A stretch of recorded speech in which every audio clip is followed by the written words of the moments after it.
It's your alarm clock. If I don't get my loot in 6 days, it's gonna rain. The foundation of all relationships is trust. Start spilling. If you don't trust the one you with. From here on out, I'm rolling with an iron fist, Meech. BMF Episode 3 trailer. This is going to be my breakdown. Trying to pick apart clues to let you guys know what is going to happen. And with the last episode, part 2, man, we done seen that Lamar is definitely the Kanan of this series. And he is somebody to be reckoned with. He's coming back for his streets.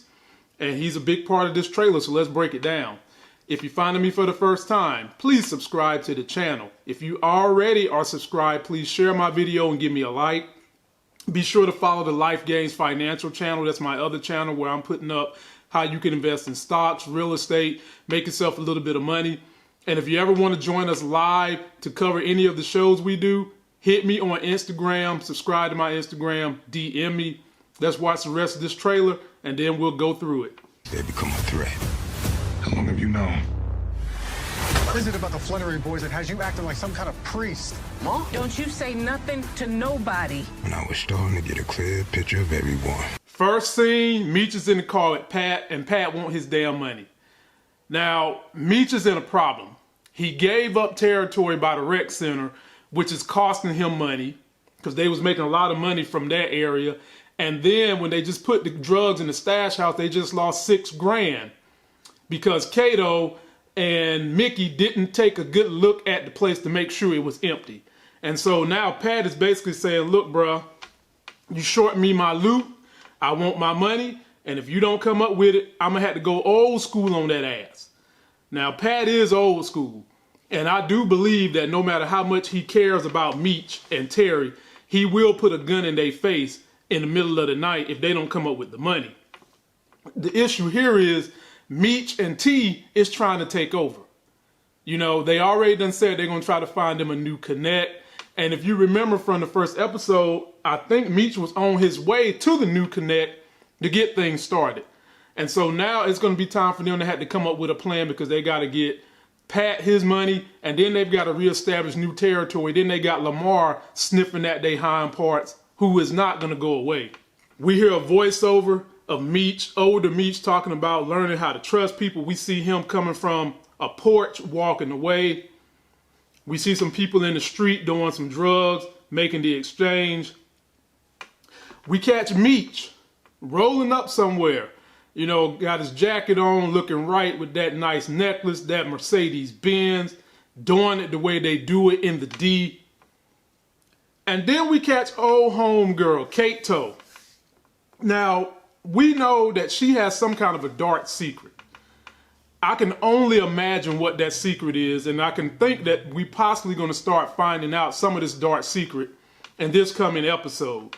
Because in the next clip, we see someone unlocking the door, which I think is Lamar. And then the very next clip, we see him in the face of Kato. And it looks like he's threatening her. You know, like, what you gonna do to me? I'm in here. You need to jump ship. This Lamar is doing the same thing that Meech tried to do to J-Mo's crew. He's trying to infiltrate it from the inside. And the last couple of episodes, Meech has been on Kato's hind parts about making mistakes, about doing things wrong and dropping the ball. And that just makes you wonder, is there going to be dissension in the ranks with Kato? Is she vulnerable? Does Lamar have some information on her that he could drop the ball and have her do his bidding? Will she smash Lamar?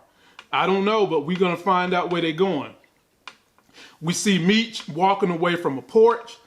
And then we see my man Southwest T with the eye patch on, got a Samuel L. Jackson going on. And he's in here talking to Meech and saying, look, bro, I'm about to go street. I'm about to go legit. I ain't playing with folks no more. He about to start pumping that iron, ladies and gentlemen. He is not playing with folks no more. He tired of this BS. We see Meech on the street looking at something. I have no idea where he's at. Then we see Southwest T with his baby mama, who I think the baby mama is a ride or die, because in the last episode, he kind of basically said to her, look, you know, if you're going to make me choose between you and these streets, I'm going to choose these streets. And look at the way she's looking at him. And this episode is supposed to be all about trust. Is there dissension in the ranks in this relationship? Is she going to consider moving on? I guess we're going to find out in this episode. Then we see the parents. We see the daddy talking to the mama, asking her, what do you know? And for how long have you known it? So basically, he's probably grilling mom about how long she's known Meech been doing these drugs, how long she's known things been going on behind his back. And daddy, he's pretty much done with it. He don't want to have it. And I was wondering, who was he about to call on that phone? Was he about to call the police? Who was he checking on? He was calling somebody because he was about to get something done. And then we see old Coach Cop talking to his partner, and the partner is grilling his ass. Like, why are you trying to take care of these Flannery boys? And ladies and gentlemen, I'm here to tell you, this partner is probably going to be a problem. I don't see how this relationship with the partner is going to work out because Meech done already dropped the ball with J-Mo. Coach Cop told him not to let anything happen to him, and it happened. And now Coach Cop is going to have to be responsible for cleaning up bodies, possibly trying to keep the partner in the dark. We might have a Shannon Burke situation on our hands right here in BMF in season 1. And then we get to a clip where the mom is hopping into the car with Meech, and she's pushing him against the head, basically telling him to keep things a secret. Probably he's giving her some money at this point, man. They've been struggling with their bills. She been keeping a secret. She been fighting for Meech to stay in the house. And dad is getting more and more frustrated. So I feel like this is just basically Meech and the mom meeting up behind the dad's back, trying to keep a relationship going. And I do feel like Meech is going to start giving her money to help keep the situation kosher at home. And then we just see a clip of Meech looking like he's in deep thought, probably worried about all the shit that's going on, from dealing with Pat. He's got Lamar on his butt. Southwest T still got a shooter out there lingering. And he's got a lot he's going to have to handle in the next couple of weeks that he's got to get going. And then he's still got to find a way to get that connect moving. So it's a lot going on, ladies and gentlemen. This is going to be a fire episode. So far, all of them have been good. But this one looked like they're going to turn the heat up. Looks like Kato might be becoming a problem. And still, we got to remember that his #1 boy seems like he's about to become a problem because he shot J-Mo when he wasn't supposed to.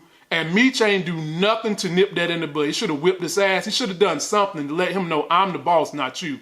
So ladies and gentlemen, leave me all your comments on where you think they're going this episode and what you expect to see. That's going to do it for this video. Don't forget to like the video. Please comment, subscribe. Go get yourself that life game. If you ever want to join me on my channel to discuss anything we're covering, hit me up on IG with a DM. Subscribe to me so I know you're a friend, and we'll make that happen for you. And until that next Sex is Hell video, I'll see you.